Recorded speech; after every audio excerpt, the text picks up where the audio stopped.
to say is, in addition to being the incredible players you know they are, they're incredible humans. That means a lot to all of us around here. We're very proud of the people that we have, the front office that we have, but these are some great role models and characters in our community that are all in on doing the right thing and doing it the right way and doing it for the fans and for all the people that support us. Let me spend a second starting with Tierna, who is the newest member to our team. She was the first round draft pick in this year's draft. We are thrilled to have Tierna on our team. She's also the youngest member of the national team squad this year at the World Cup. She is brainy. She's fast. She has a precision left foot, and I hear her right foot's okay too, but her left foot is phenomenal. And the future for Tierna is going to be very bright. She's a very special player. Morgan Bryan, on the far end, is another player, joined us last year, and we're thrilled to have her. She is a two-time World Cup champion, and so remember how essential she was in the squad in 2015 as well. She's a midfield wizard, sets play from the back, does some unusual things, great through passing, really has vision that is unusual, that's very special to our team. We're thrilled to have her back. She's had some nagging injuries that she's been fighting back from, and was able to rise to the occasion when her country needed her most. So we're very glad Morgan's back on the field. Some of you may know Julie. She was our third round draft pick in 2014, but has been a wonderful committed part of what we do for years. I like to think that blue headband is a shout out to Chicago every time, but we'll see. She's also a two-time World Cup champion, locks down the midfield, just an incredible rock that you have to get through to find your way to Alyssa, who we'll talk about next. But I think in a lot of ways, Julie embodies that Chicago athlete that we've all come to know and love. Maybe not the flashiest player, but rock solid, doesn't let you down, and clearly got the grit and grind and the big shoulders that Chicago's known for. She's a wonderful person. She was the Player of the Year in 2017, the U.S. National Team Player of the Year. She was in the best 11 in the World Cup in her first time in the World Cup last time around. Again, just a remarkable player. And Alyssa, my favorite stoic, silent, strong, silent champion.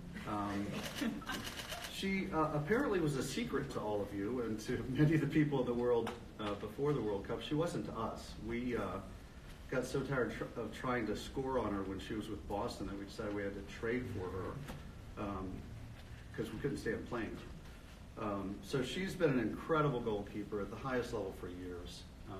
Is again just a wonderful human, and I think her quiet time is over. She's blown up in a lot of ways. I remember sitting in Lincoln Park at the watch party with 9,000 people when she saved that PK, and honestly, it was one of those moments we all knew that it was finally Alyssa's turn in the limelight. Well deserved, and again, we're so proud to be associated with all four of these ladies, and I'm going to step out of the way and make sure you get all the time you want with them. Thank you. Yeah, so at this time, it's open for whoever would like to ask questions.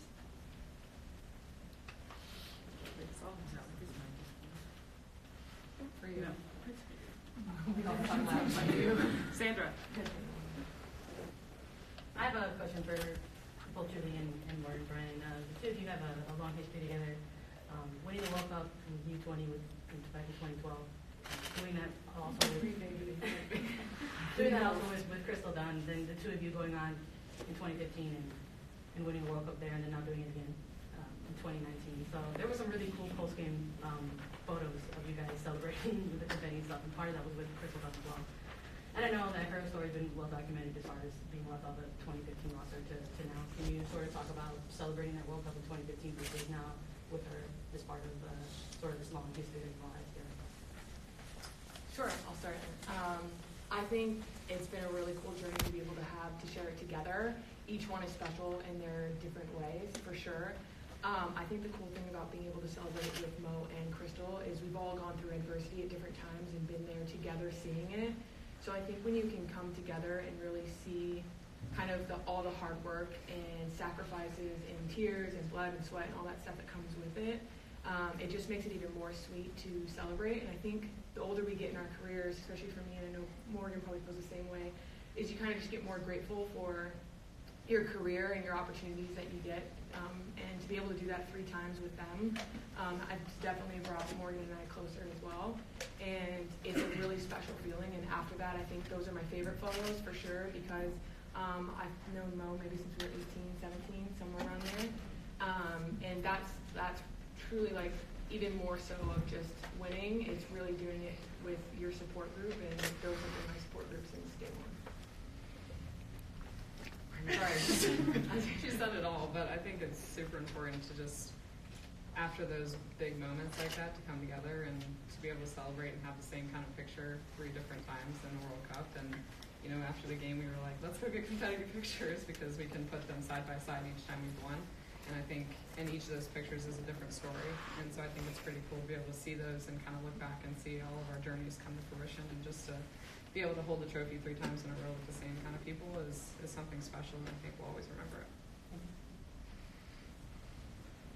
Lissa, I know it's a team game, but you know, in hockey they say, you know, this goaltender has won this many Stanley Cups.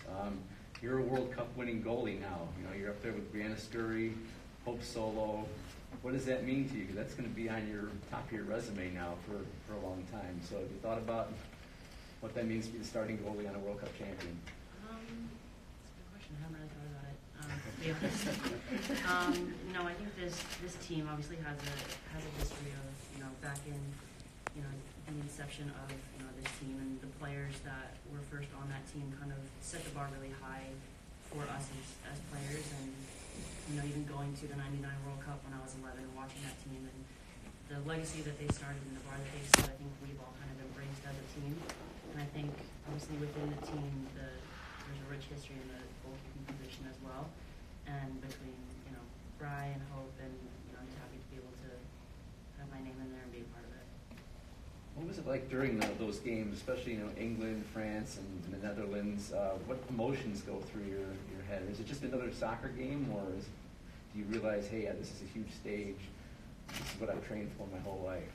I think in the moment, it's just another game. Kind of has to be to maintain the focus, and that I think there's time afterwards to kind of reflect and to take a deep breath, and even if it's just standing on the field for a little bit longer afterwards and taking in the moment and enjoying that part of it. But I think during the actual game leading into it, it's just another game, and the focus is how can we win this one, and then there's time for reflection afterwards. Right here. So during your save in the semis, you were just swarmed as if you just scored a goal. As a goalie, what does that feel like? I spoke with Sam and Emily a couple of weeks ago, and they were just raving about your performance. What does that feel like to have that kind of support around you after stopping a goal as opposed to scoring one? Yeah, I don't usually get to celebrate the goal, so that was different. But I didn't know how. But yeah. But no, I think we've got a special group, and those are the moments that, you know, we've gone on this journey all together, and whether it's someone scoring a goal, whether it's, you know, a center back or our outside backs making big tackles, defending, blocking shots, you know, obviously the scoring goals, creating goals, and things like that. Those are the moments that we enjoy celebrating because we see all of the preparation and the hard work that goes into it. So to see those moments kind of play out, and we've always all had each other's backs and supported one another, and I think that's what you see in moments like that. Both of them kind of said that they felt like you were kind of disrespected with your selection of the team. Do you have any thoughts on that? I mean, obviously you proved that you're more than worthy, so. I didn't really get, caught up in any of that. I knew who I was going into it, and I always just try to stay true to who I am. I can't control what other people say, what other people think about me. I can only control how I show up to the field every day, how I can be a teammate, how I can try to help this team win. And that was my goal going into the tournament, was here in 2019 in France, how can I help this team win? And I'm proud to have been able to do that. Each World Cup winning team has left such a mark in the U.S. women's national team history. They're each, known for something so special. What do you feel like your guys' legacy with this 2019 team will be? I know it's early to talk about a mark that this team has left, but even reflecting on it now, what do you feel like the mark will be of this 2019 team? I mean, even just from being back, the support there was absolutely amazing. Just to see so many fans, even travel so far to Europe to be able to support us. I mean, the final was unreal. It definitely felt like a home game, and that's just a testament to people supporting women's soccer. And on top of that, I think that's like the curve that we've really been able to push. I think I'm still learning coming back of just how many people come up and be like, thank you so much for shedding a light on women's sports and women's soccer here. And I think we just meet so many young, amazing girls that are continuing wanting to play soccer, and I think the numbers keep going up year in and year out. And just to be able to pay that, already the growth here of selling out this weekend is huge. And it's an honor to be back, to be able to be a part of that, and have a place for young girls to be able, even if they're from Chicago, coming to watch this, I can play in my backyard. And I think to have that, and I've been on, this is our 7th year on the national team, Mo and I, of just the growth within 7 years. So I think I'm still learning that, but I do think the curve of, trying to get the respect of the game and continuing to grow it here and in general has been amazing. And I think, this has really kind of solidified that moment of, we're here to make a difference and make an impact both on and off the field. Julie, in the midst of all the achievements that the women's game has had, and in the midst of the equal pay movement, how great is it to have Julie Ertz in the headlines instead of Zach Ertz's wife? You know what I mean? It's however, I believe the second I got married to become one, I have absolutely no problem. I love my husband in all aspects. I respect his, everything he does in his sport. And so to be compared and come together, we know that our relationship is very different than probably most. And at the end of the day, honestly, when it comes to our relationship, I just want to, be a role model in that aspect too. So to be together, it does not bother me at all. Love him just the same. For anyone who just wants to stand up and say that she can stand on her own, great. I love your support as well as a player, but I love my husband as well. So it could be a worse comparison to be with. So I have no problem. But as a larger the women's game kind of proving itself as a national stage, it's nice to be not compared though, right? Again, honestly, the fact that some people stood up behind me to be it should be it should be Julie Ertz's husband. Regardless, it's the same thing. I'm married to him, love him. He's my #1 fan, so that's the least of my worries. Well, Julie, you and Zach are both at the top of your professions, both great athletes, top of your sports, team-wise as well. So what's that been like? Have you guys talked about, the equality movement, how supportive has he been of, hey, let's hopefully women's sports will have just as much press and fandom as men's sports. Have you guys talked about Oh yeah, for sure. And he supports our team and wanting to grow sports. He knows how much sports can truly unite a country, and there's so much good that comes out of sports. And for both women and men, and for young girls, he knows how just as important it is. As he sees both young kids love his sport as well. So in our careers, we want to make an impact both on and off the field, and especially on the field. He's seen firsthand of how much sports can truly be a special moment for young kids to dream, and he's totally behind it and wants to continue to help grow the game in women's sports for sure. and he loves watching our team play, so he supports us in every way possible. Oh, sorry. Julie and Alyssa, I talked to Morgan and Tierna earlier this week about this question, but this World Cup win, you guys did it with such a young team, and there obviously were the staple veterans on this team. But what does it say about the future of the U.S. Women's National Team to have won this World Cup this way and now almost be accepting this torch from these veterans that have done so much for the program and, you know, again, the future that's ahead for you guys? They're actually still the oldest team in the tournament. Oh, wow. Yeah. I think our average age was the oldest in the tournament. But no, I think it was a good mix of veteran players and young players coming in. And obviously you saw players like Rose and Lindsay and Sam, their first World Cups coming in, scoring goals, playing huge. And I think it was just a good mix, and everybody meshed well with, you know, everyone has a role to play, and I don't think the age is necessarily that important with it, but obviously you can get, you know, some of those girls could potentially have 2-3 more World Cups in their future if they want it, and it's good to get that. Or 5 if you're Tierna. But I think, you know, it's just to get, 16, 14. but no, I think it's, you know, it was a good mix. Yeah, I think from the second I came in, there's been a standard set in our team and the DNA of the team. And when you come in, regardless of your age, there's a standard that, you know, we kind of expect. And on top of that, I think our veteran group had really loved how much creativity and that the youth had brought to the game and how they saw the game. And I thought it was a really cool way to collaborate together and how to be, you know, good together and push each other. And even so, Tierna is the youngest on the team, and still I can learn things from her as well in the way that she sees the game. And I think that's been the really fun part about this group this year, is that I really felt like throughout even the tournament, but even way before in the past few years, it's been a huge collaboration of, you know, how to grow the game and different ways to see it. And I really think that helped us, because every day at training was some of the most competitive training I've had, because you're playing against such a unique and different, each person has their own, you know, talents and what they bring to the team, and that only just made it better. I mean, our team always says iron sharpens iron, and that's truly what I felt day in and day out. Didn't matter what the age was of the player. For any of you, how has the past just week been in this whirlwind of championship and just getting your life back to normal?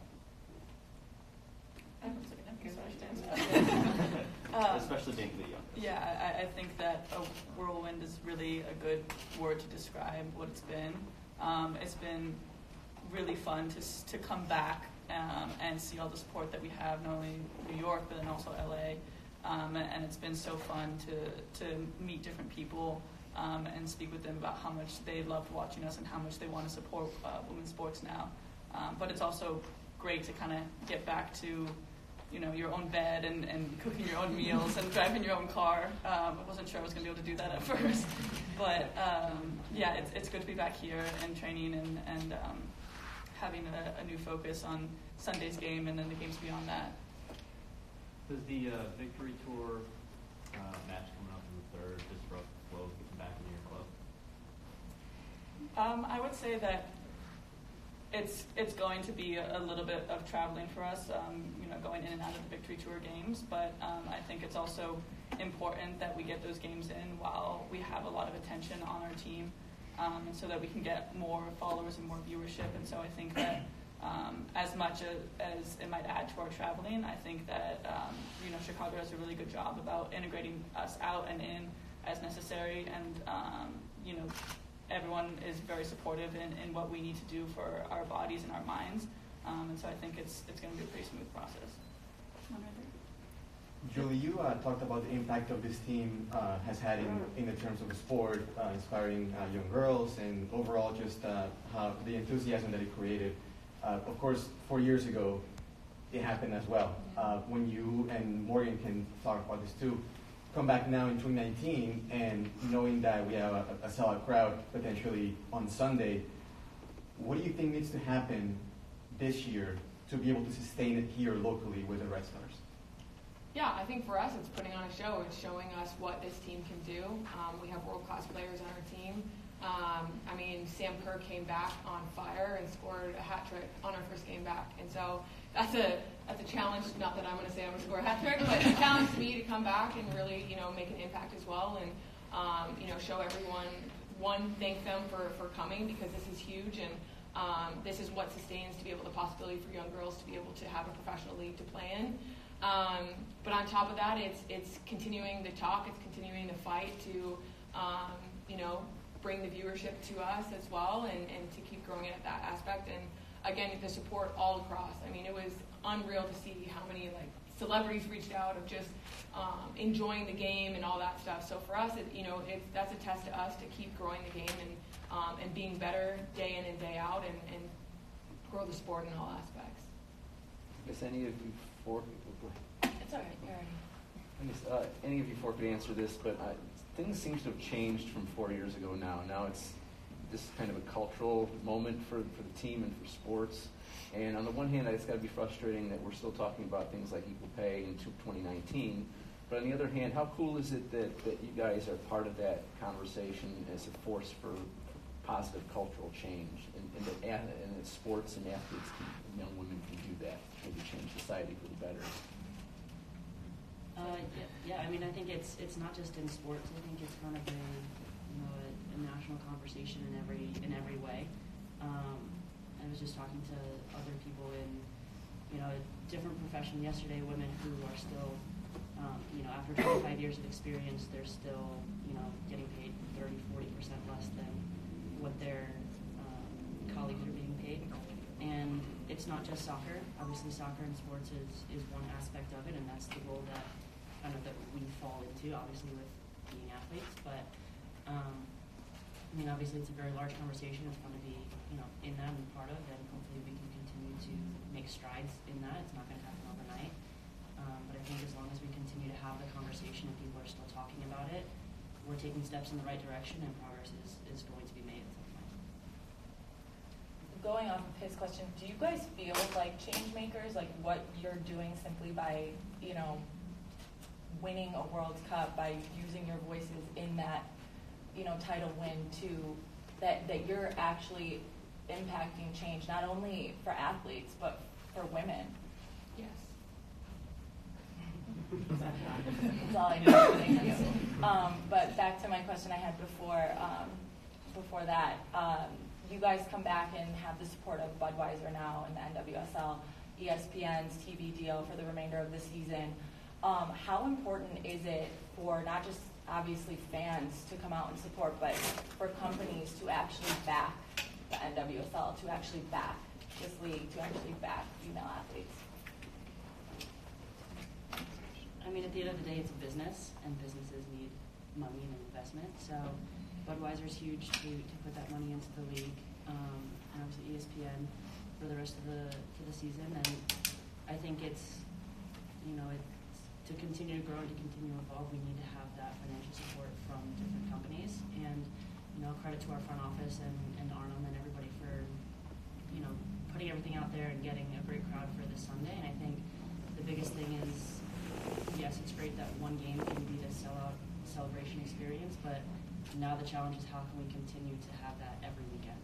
Maybe not sell out every weekend, but how can we continue to bring people out to the games? And part of that is different endorsement things with Budweiser, and hopefully continue to expand on that. It's really cool to see sponsorships believe in us like we believe in ourselves and the sport and what it can do. So that's huge. How much do you guys embrace the sort of ambassador role as far as you're talking about growing the game versus just going and playing sport? Like, do you like it? Do you wish you didn't have to do it? I think it goes hand in hand. It's kind of, at this point, like a part of our job in a way. And to be able to do both is asked of us. It's about performing on the field, and it's about performing off the field too. And our team takes that very seriously. Playing off of the celebrity outreach for each of you, who was the craziest, biggest name that each of you got a shout out from? in general? I mean, I think that Billie Jean King has supported our team for a while, and it isn't new. But to have her continued support and to be able to meet her and speak with her, and then have her so fondly speak about our team is really special because she's such a pioneer for women's sports.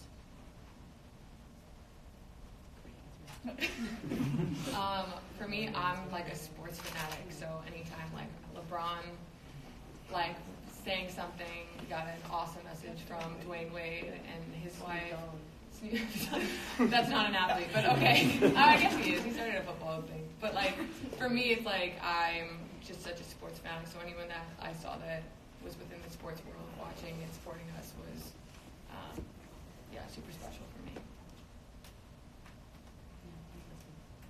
You want each one of us individually? Oh, not I said mine. Yeah. Oh. I don't think we were on social media as much, so we didn't really social media, so.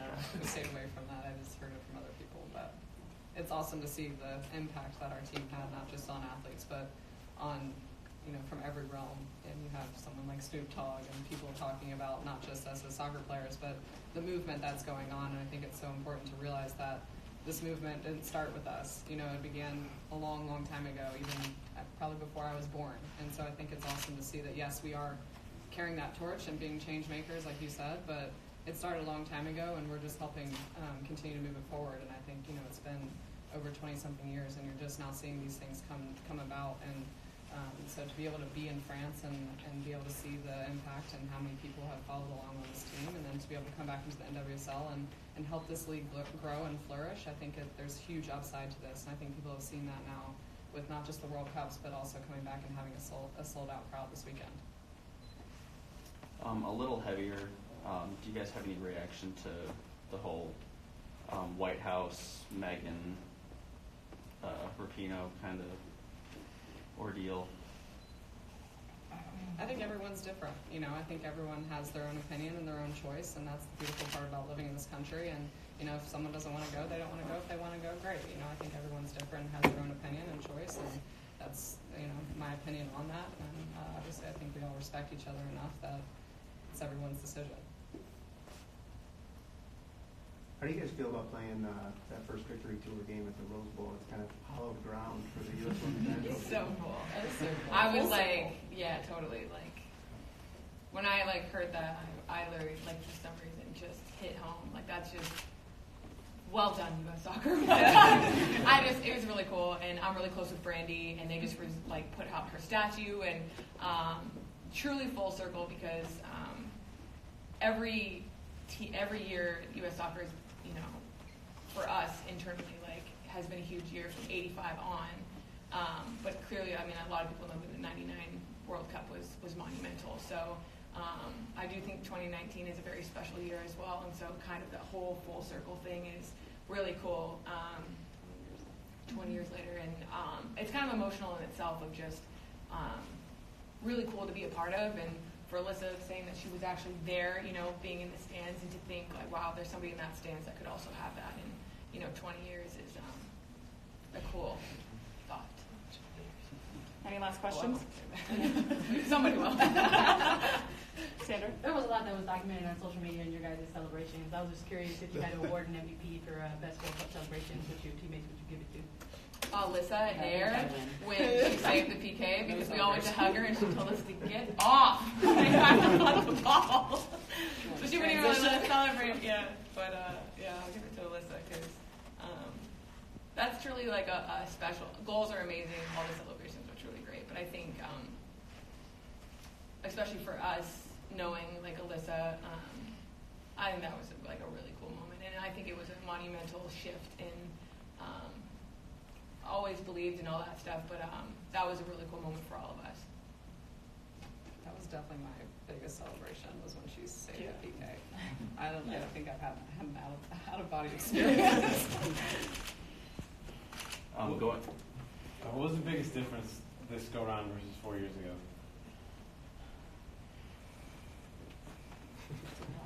A lot, yeah. It just feels like such a different journey because it was a different team, and I think before in 2014, we had a coaching change, and so it was a quick turnaround between that.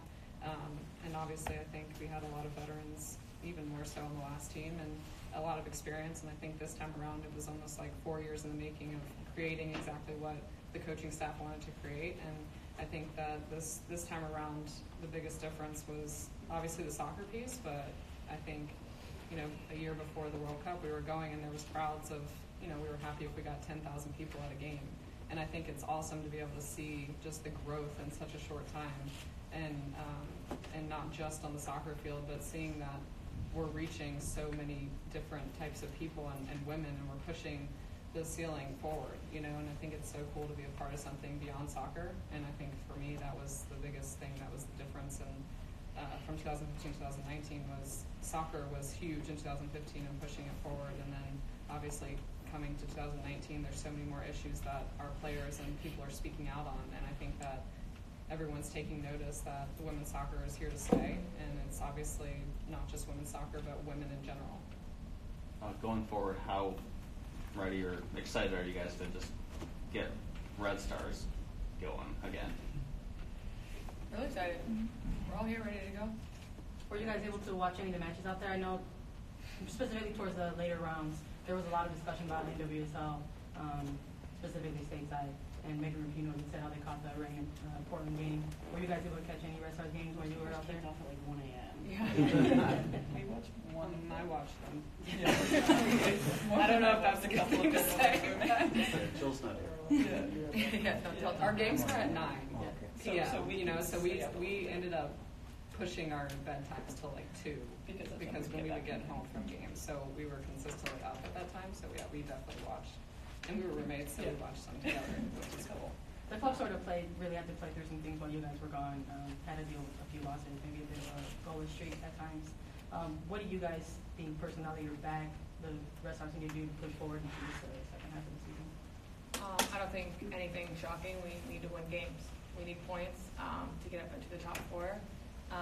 And this team knows how to do that towards the end of the season. I guess we're at the halfway mark now, but it's no secret. We need to win games. We need to get points to get up there. And we've been in the semifinals for 4 years in a row. So we want to get to the finals. So nothing shocking. We need to win games. So going back to that first game of the season, you got your first start against North Carolina Courage, and you've sort of gone through some things since that first start. What is your perspective sort of heading into the match this Sunday? I mean, I'm just excited to get back onto the field with my teammates. We've had a good week of training here, so I'm really looking forward to facing up against some great players. North Carolina always brings a good group of players to the field, and really hitting the ground running. We couldn't ask for a better game to come back into. So I think we're all just very excited to get out there and work for each other. So at this point, going to send these 4 off, but want to thank them and all of you guys for coming. Arnhem Whistler, our owner, is available as well post to talk for any comments. And the first 30 minutes for anybody that would like to attend of training beginning at 12 is open to the media. So thank you guys all for coming. Thanks, guys. Thank you. Thank you. Thank you. Congratulations, guys. Thank you.